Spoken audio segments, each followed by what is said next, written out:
예레미야 48장 1절부터 28절 말씀 가지고 오늘 함께 은혜 나눕니다. 지난주 말씀을 이전에 나눴던 말씀을 한번 돌이켜 보겠습니다. 유다의 남은 자들이 의지하던 이집트를 멸망하게 하신 것은 세상의 강한 힘은 의지하는 것은 아무 소용이 없다는 뜻입니다. 하나님께서는 유다의 남은 자들이 합당한 벌을 받게 하신 뒤 회복시킨다고 했습니다. 그러나 그들이 의지하던 세상 나라들은 이집트 말고도 다른 나라들도 다 멸망시킨다는 것이었습니다. 그래서 이집트 다음에 나온 것이 블레셋이었습니다. 이는 이방민족을 멸하시고 유대를 회복시킨다는 뜻이 아닙니다.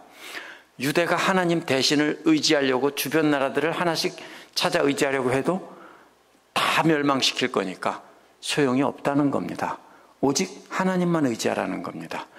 오늘 말씀도 이제 블레셋에 이어서 블레셋과는 반대편에, 블레셋은 유다의 서쪽 해안지대에 사는 사람들입니다. 근데 모압은 유다의 동쪽 산악지형에 사는 사람들입니다. 그래서 모압이 망한다는 내용입니다. 그러나 모압이 유다 때문에 망하는 것이 아니라 우상을 섬기고 보물들을 의지했기 때문에 망한다고 했습니다. 금우수신들과 자신들의 힘을 의지했기 때문에 망한다고 한 것입니다.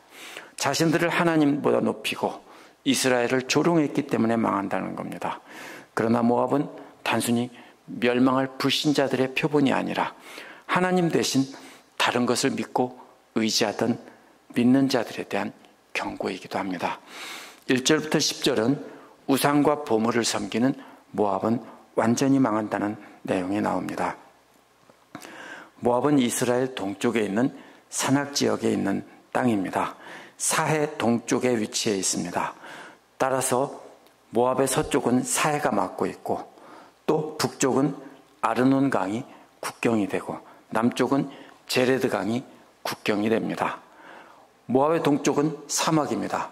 그렇다면 모압은 천연의 요새로 가로막혀 있습니다. 적들이 쳐들어오기에 아주 불편한 곳입니다. 왜냐하면 서쪽은 사해바다로 막혀 있고 북쪽도 강이고 남쪽도 강인데 동쪽은 사막이라서 건너기가 어렵기 때문입니다. 그런데 모압은 높은 고원지대로 된 비옥한 농경지가 있는 좋은 땅입니다. 그래서 느보와 기랴다임은 처음에는 르우벤 지파들의 도시였는데 나중에 모압에게 뺏겨서 모압의 도시들이 됐습니다.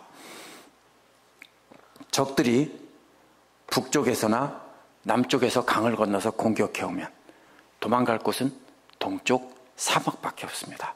서쪽은 바다고요. 2절은 헤스본 왕 아모리족 왕 시온의 수도였던 곳입니다. 2절의 헤스본은요, 민수기에도 나오고 여호수아에도 나오는데 르우벤 지파에게 배정된 땅입니다.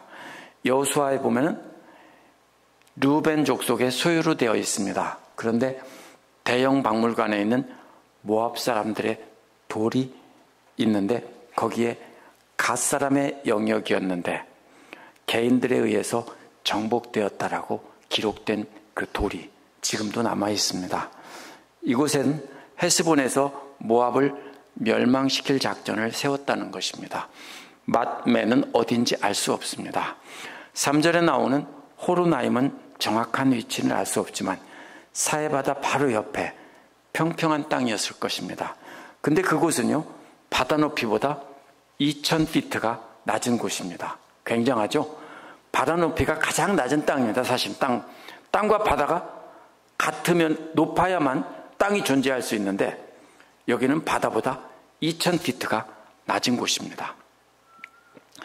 그렇기 때문에 그곳에서 울부짖는 소리가 들린다는 것은 높은 산지부터 시작해서 호로나임과 같은 낮은 평지까지 모압의 모든 지역이 다 망한다는 뜻입니다. 그래서 높은 산지가 있고요. 모압 대부분은, 호로나임은 사해바다로 쭉 내려가는 평지입니다. 그래서 높은 곳이나 낮은 곳이나 다 울부짖는 소리가 들리는, 망한다는 것입니다. 그래서 4절은 모압이 파괴되었다고 울부짖는 어린아이 소리가 들린다고 했습니다. 어린아이 소리가 들린다는 말은 무슨 뜻입니까? 어른들은 다 죽었고 아니면 다 다 도망갔고 어린아이들 몇 명만 남아서 엄마 찾으며 울고 있는 장면입니다. 5절은 사람들이 슬피 울면서 루힛 고개로 올라가는 비탈길을 올라간다고 했습니다. 바다보다 2000피트 낮은 곳에서 비탈길로 올라가서 그 다음에 동쪽 사막으로 도망갈 수밖에 없기 때문에 사람들은 비탈길을 올라서 높은 곳으로 오른 다음에 동쪽으로 도망가려고 하는 것입니다. 서쪽은 사해로 막혀있기 때문에 서쪽으로는 갈 수가 없습니다. 도망가는 사람들의 울부짖는 소리가 들린다고 했습니다. 그래서 6절에 보면 사막의 떨기나무 같은 신세가 되라고 한 것입니다. 도망갈 곳이 사막밖에 없습니다. 근데 사막에 뭐가 있습니까? 떨기나무란 아주 키가 작은 그런 나무들입니다. 물이 없어서 자라지 못하고 작게 잎사귀도 별로 없이 남아있는 겨우겨우 살아가는 존재입니다. 지금도 아리조나 사막에 가보면 그런 떨기나무 같은 작은 나무들이 드문드문 있는 사막이 있습니다. 너희들이 도망가지만 마치 산다고 해도 겨우 목숨이나 연명하는 사막에 있는 떨기나무처럼 그렇게 될 것이다. 이렇게 말한 것입니다. 7절은 모압이 손으로 일해서 만든 것과 많은 보물을 의지했다는 것입니다. 손으로 만든 것이 무엇입니까? 우상입니다. 나무로 깎아 만든 우상과 보물들을 의지한 것이 저들의 죄입니다. 그들의 신인 그무스와 제사장과 고관들이 다 끌려간다는 것입니다. 신, 그 다음에 뭡니까? 제사장, 사람들 중에 높은 사람이고요. 고관들이 다 높은 사람입니다. 그럼 그들의 신에서부터 모든 높은 사람들이 다 끌려간다는 뜻입니다. 8절에는 어떤 성읍도 멸망시키는 자들을 피할 수 없다고 했습니다. 다 망한다는 겁니다. 모압은 골짜기와 고원의 평지로 되어 있습니다. 그런데 골짜기에는 도시가 있고 고원에는 농사를 짓는 농경지가 있습니다. 그런데 모든 곳이 다 폐허가 되고 황폐하게 돼서 아무것도 남지 않는다는 것입니다. 9절은요, 영어 번역에 두 가지로 전혀 다르게 번역되어 있습니다. 9절은 새 번역처럼 모압에 날개를 달아주어 마음껏 도망치게 하라고 번역했습니다. 영어의 ESV나 NASB나 NLT에는 그렇게 번역되어 있습니다. 그런데 NIV에는 소금을 던져주라는 뜻으로 번역되었습니다. 어떻게 이렇게 전혀 다를까요? 그 이유는 날개라는 말이 본래 아름다운 장식품이나 보석을 뜻하는 말입니다. 그런데 아름다운 장식, 보석품 이것이 날개가 아름답지 않습니까? 그러다 보니까 사람들이 날개를 또 이 보석이나 장식품을 뜻하는 말로 바꿔서 쓴 겁니다.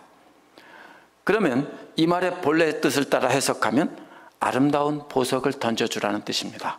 그럼 무슨 뜻입니까? 사해 주변의 소금은요, 우리가 보는 것처럼 바다에서 나는 거무스름한 흰색 소금이 아닙니다. 거기는 보석처럼 되어 있는 돌로 되어 있는 소금입니다. 암염입니다. 그런 거 보셨죠? 어디입니까? 히말라얀 핑크 소금 이런 것 보셨죠? 그게 암염인 것처럼 그런 것처럼 사해 주변에서 나는 것도요, 돌로 되어 있는 보석과 같이 반짝반짝 빛이 날 수 있는 그런 것입니다. 그래서 NIV는 보석 대신 소금을 던져주라고 번역한 겁니다. 그러면 소금을 뿌린다는 말이 무슨 뜻입니까? 고대 근동지방에서는 완전한 파괴의 상징입니다. 완전히 다 망했다며 소금을 뿌리는 겁니다. 그래서 NIV는 아름다운 보석을 뜻하는 말을 소금으로 번역한 것입니다. 그렇다면 NIV의 뜻은 완전한 파괴를 뜻하는 것입니다.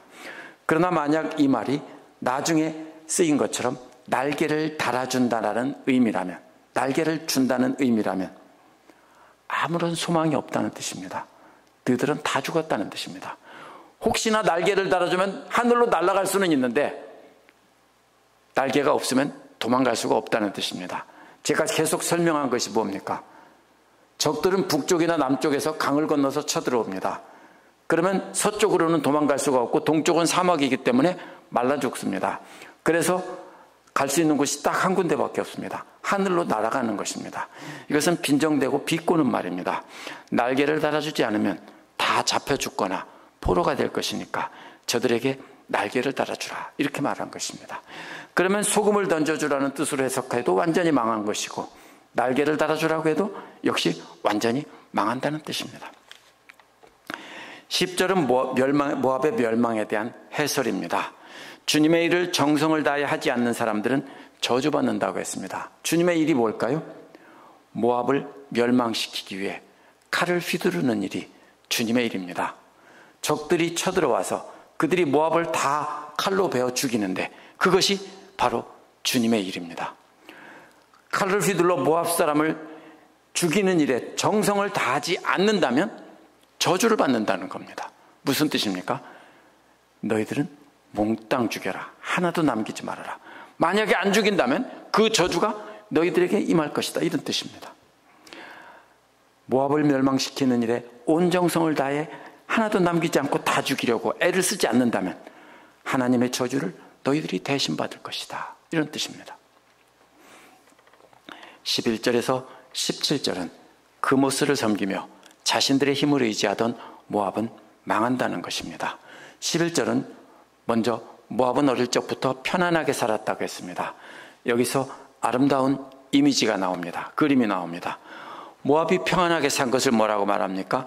찌꺼기가 곱게 가라앉은 맑은 포도주에 비유를 했습니다. 이것은 그릇이 움직이지 않아야만 가능한 것입니다. 그런데 이 포도 찌꺼기는 포도 껍질 같은 것이 아니라 포도 안쪽에 붙어있는 아주 작은 그런 부스러기 같은 것인데요. 이게 어떻게 됩니까? 조금만 흔들면 둥둥둥둥 다 떠다니죠. 쉽게 가라앉습니까? 안 가라앉습니다. 하루 저녁 놔두면 가라앉을까요? 어떤 때는 하루 저녁 놔도 안 가라앉을 수 있습니다. 그럼 오랜 시간 동안 가만히 있었다는 뜻입니다. 이것은 무슨 뜻입니까? 모압이 움직이지 않고 적들의 공격도 받지 않고 아주 평화스럽게 살아온 것을 가라앉은 포도주에 비유한 것입니다. 고대의 포도주는 오늘날 포도주처럼 완벽하게 거른 것이 아닙니다. 오늘날 포도주는 걸러놓았다면 파는 것은 1000년을 놔둬도 찌기가 안 가라앉겠죠.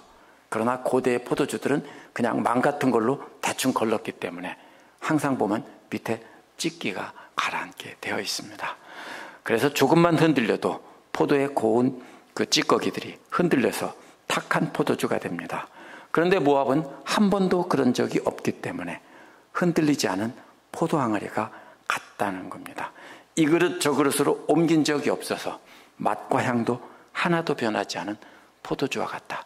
그들은 정말로 잘 먹고 평화롭게 잘 살았다. 이런 비유입니다. 모압은 이스라엘에 패하여 굴복한 적은 있지만 한 번도 다른 나라에 포로로 잡혔거나 강제로 옮겨진 적이 없다는 뜻입니다. 모압이 강해서가 아닙니다. 모압은 아시리아나 바빌로니아나 이집트 같은 나라들이, 강한 군대를 가진 나라들이 쳐들어올 때 진군하는 길에서 한참 벗어나 있습니다. 그 길은 대개 어디로 갑니까? 이집트는 해안선을 따라서, 지중해 연안을 따라서 해안선을 따라서 올라갑니다. 전투가 항상 그 길에서 벌어졌습니다. 아니면 바로 이스라엘 쪽으로 내려오는 그 길을 따라서 내려왔기 때문에 군대가 내려오고 올라가는 길에서 한참 벗어나 있습니다. 그래서 안전했던 겁니다. 외진 곳이었기 때문에. 그런데 이제는 모압이 마구 흔들린다는 겁니다. 12절도 역시 이 포도주 항아리의 그림으로 읽어야 합니다. 이제 곧 그날이 올 것이라고 주님께서 말씀하십니다. 포도주를 쏟는 사람들이 와서 모압을 다 쏟아버린다는 겁니다. 잔잔하게 가라앉아 있어서 맑고 깨끗하고 밑에 착 가라앉아 있는데 그것을 이제 사람들이 와서 들어서 막 쏟는다는 겁니다. 그럼 어떻게 됩니까? 그 찌꺼기가 다 뒤섞이게 되고 마치 그 색은 뭡니까? 맑은 포도주의 색이 아니라 검붉은 피 색깔이 되어버립니다. 그래서 이제는 평화가 깨어지고 전쟁이 나서 다른 곳으로 옮겨지는 모습을 포도주를 쏟는 모습에 비유했는데요. 이제 포도주는 붉고 탁한 색이 되어서 전쟁터에서 칼에 맞아 죽고 창에 찔려서 피를 울컥울컥 쏟아내는, 그러면서 죽어가는 모압 군대의 모습을 그린 것입니다. 그래서 이 성경에 담긴 그림 언어를 정확하게 이해해야만 그 비유와 장면을 알 수 있습니다. 13절은 그렇게 다 쏟아 옮겨지고 된 이유를 이스라엘 멸망과 비유합니다. 이스라엘이 베델을 의지하다가 수치를 당한 것처럼 모압은 그 신 그모스 때문에 수치를 당한 것입니다. 이스라엘이 우상 숭배하다 망한 것처럼 모압도 역시 우상 숭배하다 망한다는 것입니다. 14절 15절도 역시 앞에서 쏟아지는 포도주로 비유한 그 비유를 해설한 것입니다. 14절은 우리들은 용사들이요 전투에 능한 군인들이라고 했습니다. 스스로 자신들 스스로가 자신들의 강한 힘을 의지한다는 뜻입니다. 그러나 이제는 그렇게 말할 수 없다는 것입니다. 12절에서 쏟아지는 비유가 포도주의 비유가 이제는 15절에서 모압에 뽑힌 젊은 용사들이 살육을 당하며 피를 쏟고 죽어간다고 했기 때문입니다. 누가 그렇게 하십니까? 왕이시고 만군의 주인 여호와께서 그렇게 선포하셨다는 겁니다. 16절은 모압의 멸망이 가까웠다라고 말합니다. 멸망이란 말을 개역에서는 재난이라고 번역했는데 이 말은 구약에서 주로 멸망의 날이나 심판의 날을 뜻하는 말입니다. 단순한 재난의 날이 아닙니다. 이 날은 모압에 내릴 재앙이 가까이 왔는데 심판을 받아 크게 다치고 피 흘리며 고통당하며 죽어가는 모습입니다. 이제 젊은 용사들이 다 피를 쏟고 죽었기 때문에 다음 차례는 적군들이 와서 모압의 일반인들을, 주로 여자들이 많겠죠. 젊은 남자들은 다 군대 나갔으니까 나이 많은 남자들과 젊은 여자들, 늙은 여자 할 것 없이 다 짓밟혀서 죽는 장면입니다. 17절은 이제 모압의 주변 나라들과 모압의 명성을 알던 모든 사람들이 그 멸망을 슬퍼하며 이렇게 부르짖으라는 겁니다. 그 막강하던 규, 화려하던 지휘봉이란 왕권을 상징하는 막대기와 지팡이입니다.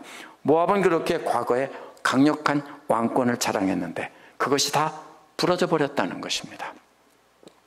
두 번째 말하는 것은 뭐예요? 그모스 신과 자신들의 힘을 의지했기 때문입니다. 세 번째로 19절에서 28절은 자신들을 하나님보다 높이고 이스라엘을 조롱하던 모압은 불안하게 살 것이라고 했습니다. 18절은 딸 디본을 영광스러운 곳에서 내려와 메마른 땅에 앉으라고 했습니다. 디본은 오늘날 디반이라는 곳이고요. 사해 동쪽으로 12마일 떨어진 곳입니다. 철기시대에 성벽이 발굴된 바 있고 디본이라고 새겨진 돌도 발굴되었습니다. 이 지역들은요, 역사적으로 아주 오래된 고고학적 유물들이 오늘날도 많이 발굴되는 곳입니다. 왜냐하면 아주 메마르고 건조한 지역이기 때문입니다. 우리나라 같은 곳에서는 유물이 잘 발굴되지 않는 이유는요, 땅이 기름지고 습기가 많기 때문에 썩지만 그곳에는 그대로 남아있는 경우가 많습니다. 돌로 높은 성벽을 쌓았고요, 뒤쪽은 산으로 막혀 있습니다. 한번 생각해 보십시오. 모압의 뒤쪽은 산이고요, 앞쪽은 돌로 높은 성벽을 쌓았으면 이것은 정말로 난공불락의 요새입니다. 그리고 이 성을 왕자로 삼아 앉아있는 여왕으로 비유했습니다. 그런데 이제 메마른 땅에 앉은 노예라는 겁니다. 이게 무슨 말입니까? 먼지가 일어나는 흙투성이인 흙먼지 땅에 이렇게 앉는다는 것입니다. 메마른 맨 땅이란 목마르다는 뜻입니다. 땅이 목마르면 어떻게 됩니까? 쩍쩍 갈라지고 먼지만 풀풀 날리는 것입니다. 여왕이 목마른 땅, 먼지가 풀풀 날리는 곳에 앉는 경우는 딱 하나밖에 없습니다. 나라가 완전히 패망했다는 뜻입니다. 멸망시키는 자가 올라와서 내 요새를 무너뜨렸다는 것입니다. 19절의 아로엘은 디본의 남동쪽에 있는 도시입니다. 암몬의 남동쪽 국경지대에 있는 도시입니다. 사사기에도 나오는 아르논 강의 위치해 있습니다. 아르논 강은 그런데 비 올 때만 물이 흐르고 비가 안 오면 물이 안 흐르는 건천입니다. 이 건천이 어떻게 생겼는지 우리가 머릿속으로 잘 상상해 봐야 됩니다. 실제로는 깊은 골짜기입니다. 1년 내내 깊은 골짜기고 아무것도 없습니다. 겨울철에 우기가 되면 갑자기 물이 쏟아져서 물이 흐릅니다. 이것을 잘 생각하셔야 그 뒤를 이해할 수 있습니다. 이제 디본이 멸망해서 살아남은 자들이 도망치고 있습니다. 그래서 어디까지 왔습니까? 남동쪽 국경인 모압 국경인 아로엘까지 왔다는 것입니다. 그 다음은 뭡니까? 이제 사막입니다. 그러면 이들이 계속해서 도망왔습니다. 아로엘에서 멈추면 좋겠는데 거기서 머물 생각이 없습니다. 계속 동쪽 사막으로 도망갈 것입니다. 왜냐하면 곧 적들이 뒤를 쫓아올 것이기 때문입니다. 20절은 디본에서 도망쳐 나온 피난민들이 하는 말입니다. 모압이 수치를 당했다고 했습니다. 이 말이 무슨 뜻입니까? 이런 뜻입니다. 성벽을 구약에서는 치마로 비유하는 경우가 많고요. 성을 여인으로 비유하는 것이 많습니다. 그러면 그 성벽이 무너지면 어떻게 됩니까? 여인의 부끄러운 속살이 다 드러나는 것입니다. 그것을 비유로 말해서 여기서 수치를 당한다라고 말을 한 것입니다. 그래서 이어서 바로 뭐라고 말합니까? 성벽이 무너졌다라고 했습니다. 성벽은 마치 여인의 치마와도 같은 것으로 비유를 합니다. 그래서 18절에서 디본을 딸로 비유했기 때문에 이제 여왕과 같은 그 딸이 수치를 당하고 갑옷을 입고 있던 갑옷으로 된 치마 같은 것을 입고 있던 그 딸이 이제는 갑옷이 벗겨지고 알몸으로 적들 앞에 서 있다, 이런 뜻입니다. 그래서 아르논 강가에 사는 사람들이란 아로엘 주민에게도 알려서 어서 함께 도망가자는 것입니다. 21에서 24절은 재앙이 밀어닥친 곳이 디본이 아니라 디본만이 아닙니다. 모압의 고원지대와 수많은 도시 이름들이 다 나옵니다. 어딘지 우리가 다 확인할 필요는 없습니다. 그러나 벳가물은 디본의 동쪽으로 8마일 떨어진 곳에 있습니다. 다른 도시들도 모두 디본 주변에 있는데요. 이 도시들이 다 뭡니까? 이제 도망가다가 갈 데 없어서 동쪽으로 가는 모든 도시들입니다. 뭐라고 말합니까? 25절에서 뿔이 잘리고 팔이 부러졌다라고 했습니다. 뿔이 무슨 뜻입니까? 힘의 상징이고요. 팔도 역시 힘의 상징입니다. 그러면 뿔이 잘리고 팔이 잘리고 뿔이 부러졌다는 것은 이제 모든 힘이 다 잘려 나갔다는 뜻입니다.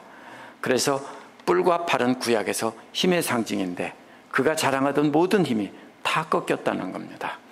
26에서 27절은 술 취한 사람의 그립으로 모압을 묘사합니다. 26절에서 모압이 마신 술은 여호와께서 내리신 진노의 잔입니다. 여호와의 진노의 잔을 취하도록 마시게 하라는 겁니다. 왜요? 여호와를 대적해서 자신을 높였기 때문입니다.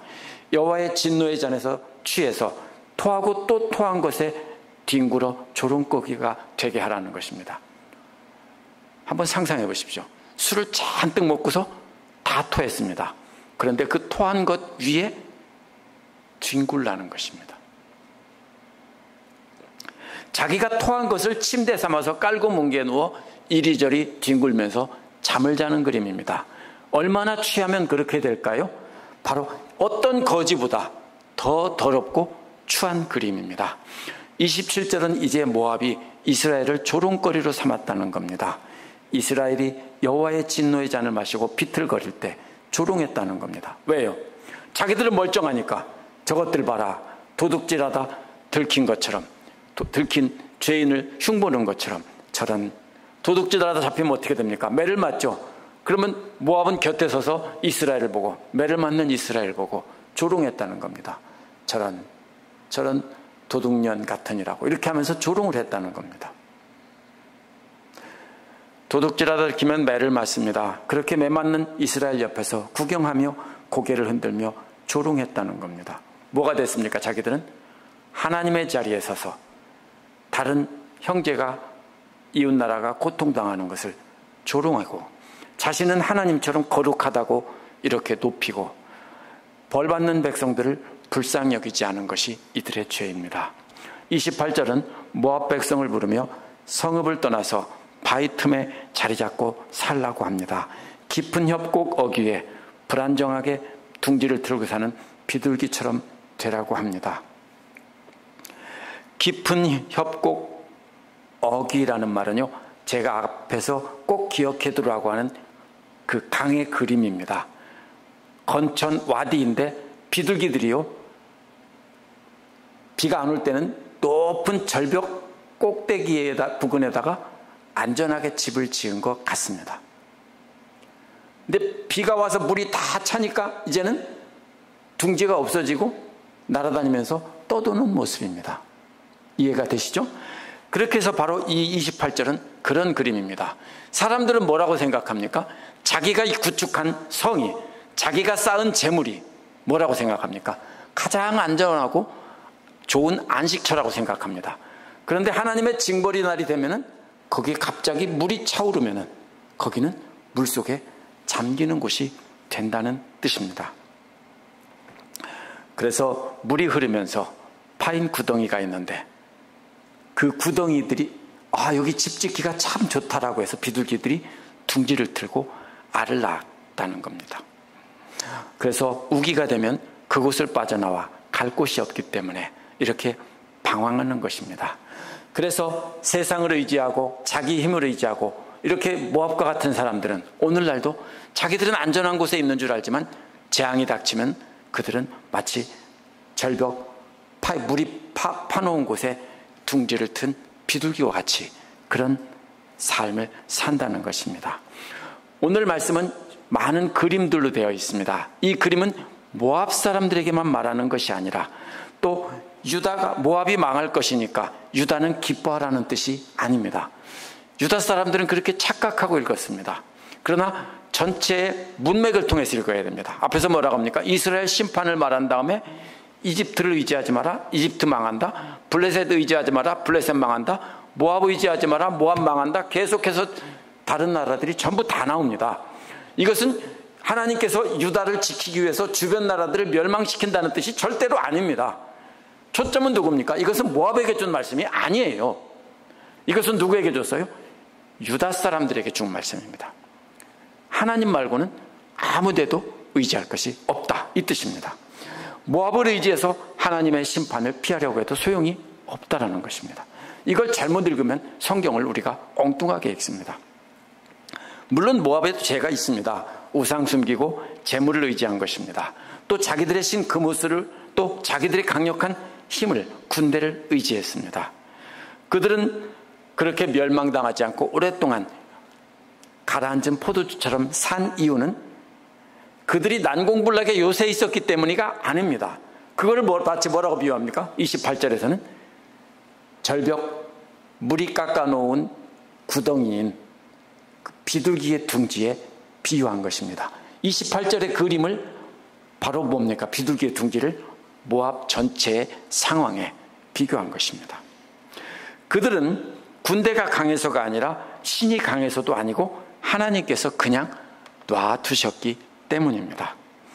이러한 모압의 멸망을 이처럼 자세히 묘사한 것은 하나님을 믿는다고 하면서 세상의 모압처럼 세상의 군대와 재물과 자기들의 안전한 어떤 둥지들을 의지한다면 환난을 당했을 때 멸망한다는 것입니다.